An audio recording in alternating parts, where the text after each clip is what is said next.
Hello, welcome inside the high school huddle along with Ronnie Phillips, Phil Nichols, and Chris Evans. We are ready for the high school football season. Today, we talk about the 6A1 Deer Creek Antlers. But before that, let's hear from our title sponsor, the Red River Roofing. Nothing revitalizes your home faster than new siding. Transform your house into your dream home with Red River Roofing Siding and Windows. Call today for a free inspection. Deer Creek Antlers make the jump up from 6A2 to 6A1. Head coach Wade Stanley and the Antlers had a little bit of a learning curve, if you will, moving from 5A to 6A2.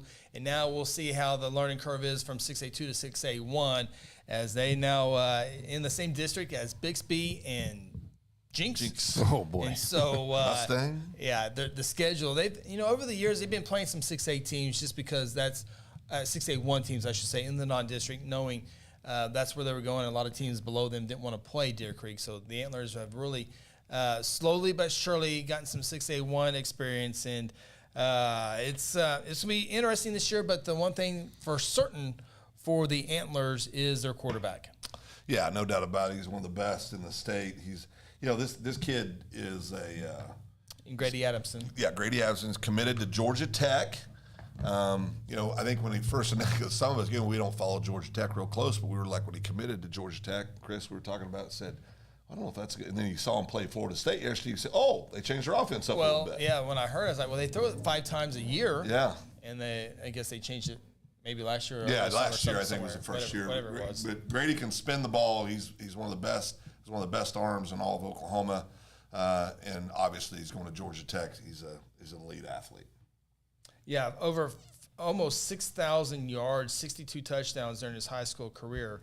And, he goes from one of the better quarterbacks in 6A2 to in the conversation in 6A1 with some really, really good quarterbacks, maybe a few of them ahead of him right now, just experience in 6A1. But, he's going to, he's one of the best, but when they go up against their schedule, we'll see here in a second, there are going to be a lot of good quarterbacks on the other side as well. So, we're talking about Deer Creek offense, and rightfully so. Well, I think it'll really depend on their defense this year to see what they do, especially in a very, very tough district play. Let's take a look at the Deer Creek schedule, and even in their non-district games, they play one 5A school, and it's a good school in 5A. So it's a tough deal, but first 2 games are on the road at McGinnis, at Ed Memorial, and then finish up against Norman North, one of the heavy favorites on the west side to maybe get to a championship game.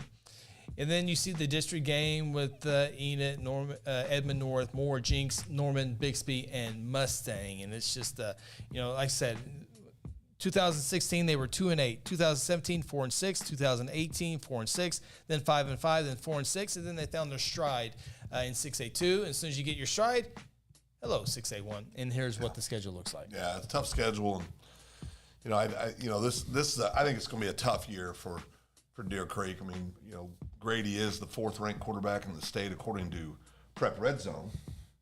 Obviously, he's going to a D1 school like Georgia Tech. Can flat play. We talked about that, but I'm going to tell you something. Edmond Memorial beat them last year. I think they'll lose to Edmond Memorial again this year. Norman North, I think, will clip them as well. I think when it gets down to it, the wins are going to be hard to find for the Deer Creek Antlers this year. Ronnie? No, you're right. You nailed it. That's a tough schedule. I mean, they had their opportunity a couple years back to hoist the gold ball in 6A2. They ended up losing that game, and now, man, it's gonna be tough to, especially when you're in 6A1 with those Tulsa teams over there, Bixby, obviously Jinx, Union, Owasso, to even get to the game now. So yeah, it's gonna be a tough season for Deer Creek in my opinion. As I got them going 5-5 again. They're going to beat Enid, right? They're going to beat McGinnis, and then ones after that, I think they'll beat North. I mean, those are pick'em games. I mean, besides Bixby, obviously, we know that's not a pick'em, but a lot of those games in Jinx, some of those games, Norman, that's going to be a pick'em game, I think. Mustang, depends how Mustang does as they get along in the year. That's going to be a tough game for Deer Creek. So again, I think it'll be a good learning curve for Deer Creek. And we'll see how they do. Yeah, I've got them beating McGinnis, Enid, and Edmond North. I think that's going to be the 3 victories this year. And the good news, Deer Creek, is 12 teams, almost all the teams in 6A1 make the playoffs. So, as Ronnie said, there's a lot of toss-up games, and absolutely there are. I got them going 4-6. I can see victories over McGinnis, Enid, Edmond North for sure for 3. And then, as Ronnie mentioned, the toss-up games, Moore, Norman.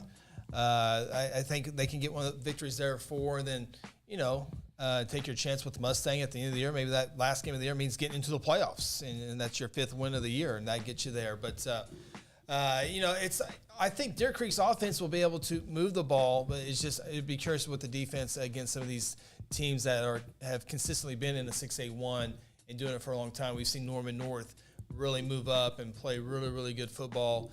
Moore over the last couple of years has improved. Norman over the last couple of years has improved as well. So tough schedule, and as you expect in a 6A1 schedule. Yeah. And then you got to find non-districts, and those have to be 6A1 schools. Yeah. Except for McGinnis, who took on that. I don't know if McGinnis will do it again. Don't know why. I don't know how long that's going to be Yeah. there. Yeah. But anyway. We invite you to check out the High School Huddle every week here, every Wednesday night throughout the entire season, as we will begin at 6 o'clock. Just be sure to subscribe, click the bell, notify. And it's an interactive show, so you can leave your comments and questions and your predictions and who's going to win, your players you like to spotlight. You can check it all right here on the High School Huddle, 6 o'clock every Wednesday night. We'll talk to you next time here on The Huddle.